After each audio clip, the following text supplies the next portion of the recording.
Hello YouTube!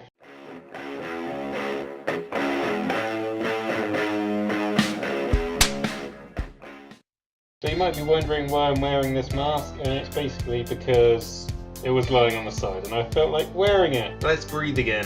So yeah, it's just one of the things I made at uni. It was actually a prototype for a final piece. However, the final piece got, say, misplaced and disappeared.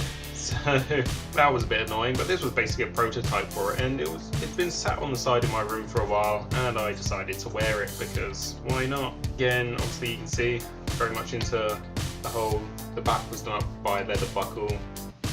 I just like the shape of it. But anyway, on with the video.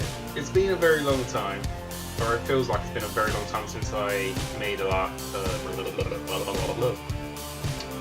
my last video. I can't even really remember what it was about, so let's take a quick look.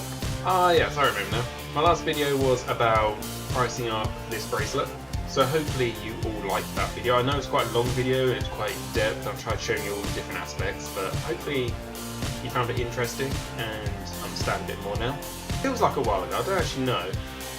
I've just been quite busy, I've been doing quite a lot of hours at my job at the moment, and that doesn't leave me much time to do my own things and then make videos about them as well, because to make a video actually takes a really long time, because you don't just then have to make your piece, you then have to sort of film yourself talking about the piece, then you have to go in and edit yourself talking about the piece, and I say a lot of stuff that doesn't end up in the final video.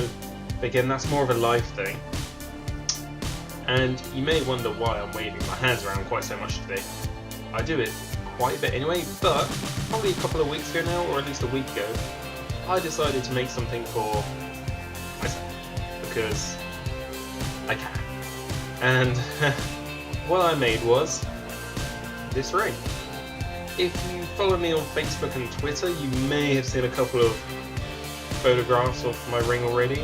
I put one up of the cuttlefish bone that I casted my ring in quite a while ago, and I'll probably have popped up a picture of my actual ring the day before this video goes up, so if you want to see sneak peeks before I make these videos, feel free to add me on all that social media fun and shenanigans down below, if I remember to put it in there even, or you could just wait for these videos if you even watch them. So hopefully, I haven't got the world's best pictures of my ring, I just took some quick ones on my phone, so hopefully they'll suffice for you. It fits quite snugly on my finger. I have the horrible thing of having massive knuckles compared to, you know, that meaty part of my finger, so whenever I tend to have a ring it spins around a lot. But this was my first attempt at casting stones within a casting.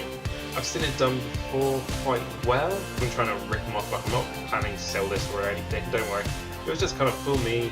I wanted to see if I could do it, and I wanted to do it, and I could try, so I did it. First off, out the bat, it worked first time, funny enough, for my casting. However, I am now casting inside of a very nice shed. It doesn't get blown about, it's a bit more suitable. I also managed to build up a bit more of a furnace type thing. I had a few bricks around, so it contained the heat a little more, and it all worked quite well. And so yeah, I managed to cast it first time. I grossly overestimated how much silver I needed, so I needed to cut off quite a big bubble on the bottom. Well, I guess I didn't have to, but I wanted to, because along with one of my buckle bracelets, I like the look of chopping it off. I like, at the moment, a style of seeing somewhat how something is made, not obviously just going, there, made it, there you go. I like to clean it up a little bit, but leave sort of echoes to how it was made. So, for instance, on the bottom, I've left saw mark. Also, because I quite like rough things as well, I didn't cut it exactly to the shape of the ring. I've kind of cut it a random shape because I just like doing it.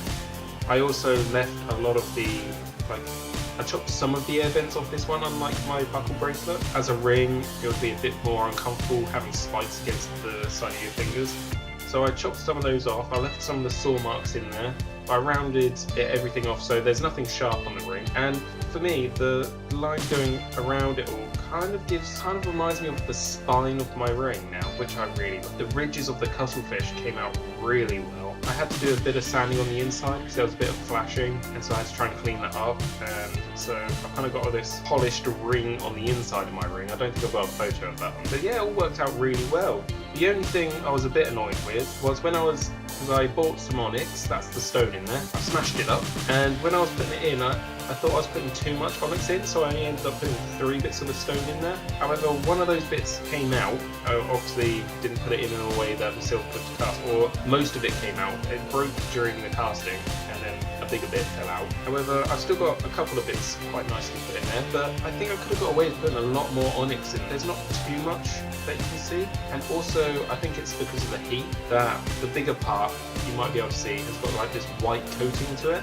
Now I could take that or I think I could if I sanded it back down again, really like some really nice smooth paper, because I did for a little bit and it was coming up black again, but I kind of liked the fact that it did that. I wasn't expecting it to, and for instance, a lot of my work at uni was all to do with sort of serendipity, so like the sort of, for lack of a better word, the happy accident. So I'm not sure I will sand it down because, like I said, I didn't know it was going to happen. It happened, and I kind of like the way it looks. Like, for instance, with the air vents on my buckle bracelet, I didn't know if me doing the air vents that big they would cast like they did, but I ended up liking them, and again, it echoes back to how it was made, and I'm just really liking that at the moment. I don't know whether you guys are, let me know down below.